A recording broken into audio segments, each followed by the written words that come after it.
Every time prices rise, a little piece of your freedom fades away. Food, rent, fuel, all climb quietly but relentlessly. And if you ever feel your paycheck shrinking in power, you're not mistaken. You're watching the oldest silent migration of wealth, the one that happens in every age.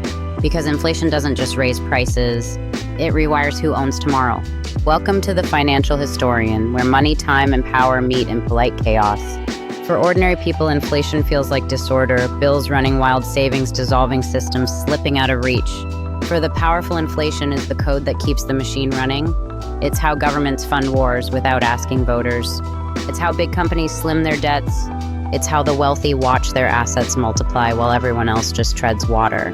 So the real question isn't why does inflation happen, but why does it keep being invited back? Once upon a time, inflation was national panic. In the early 20th century, most economies clung to gold. Each paper note was a promise backed by metal. Money was scarce and steady, a leash on politics. If a government went into deficit, it either raised taxes or admitted defeat.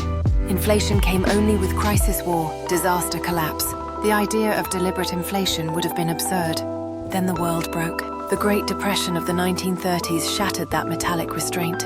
Prices fell, wages vanished, banks imploded.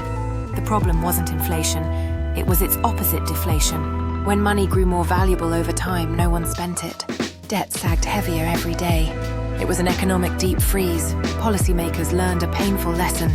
Too little inflation can kill a civilization faster than too much.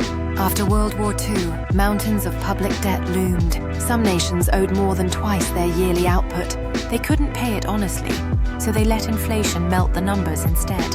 From the 1950s through the 1960s, debts eroded quietly.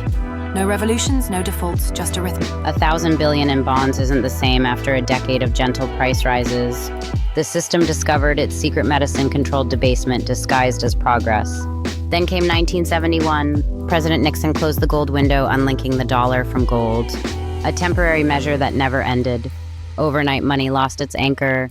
It no longer represented stored value. It became policy itself.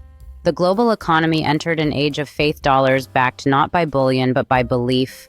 Now, inflation wasn't an accident, it was a design. With infinite paper debt was no longer danger, but opportunity. Inflation quietly reversed the logic of money. Hold cash and it rots.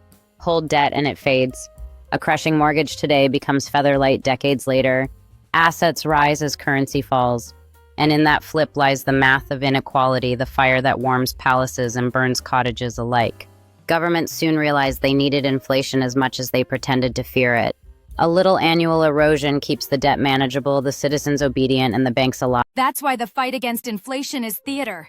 A performance to prove control while ensuring the slow leak continues.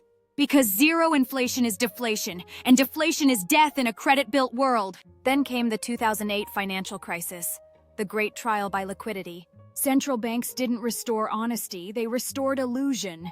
Trillions in new money flowed, not into people's pockets, but into financial veins. Asset prices recovered, stocks soared, real estate climbed, wages stayed behind. Quantitative easing wasn't a remedy, it was upward redistribution in a clean suit. The same cycle returned in 2020, this time under lockdowns and fear. Stimulus checks lit up demand, broken supply chains, choked supply, and prices surged. Once again, markets rejoiced while households gasped. The masters of capital weren't lucky. They were fluent in the system's language. Inflation doesn't choose villains. It amplifies whoever already has leverage. In Weimar Germany, industrialists thrived while families lost inheritance to shadows. In post-war Britain, the national debt shrank as pensions withered.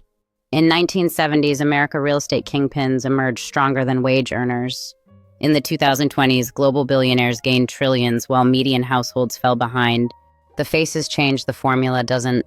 Inflation is the oldest power transfer ceremony ever performed, and the most respectable one. Because the truth is structural, our world runs on credit expansion, and credit expansion demands inflation. If money stopped losing value, the engine would stall. The debt would grow heavier, defaults would spike, trade would stop, and the illusion of growth would die. So policymakers walk the tightrope 2% inflation, the magic number that sounds safe, civilized, scientific, and quietly halves your purchasing power every generation. Inflation does more than change numbers, it changes habits. It teaches people to fear saving and worship spending. It punishes caution, rewards boldness, and turns risk into religion. It molds citizens into ideal consumers, always buying, never dying. In this light, inflation isn't chaos. It's culture. We call it prosperity. We call it growth. But underneath, it's the same machine that's always run. Spinning debt into wealth, turning labor into leverage, printing belief into being. Inflation doesn't destroy the system. It sustains it. Because in the end, inflation isn't the fire. It's the oxygen. And the world cannot breathe without it.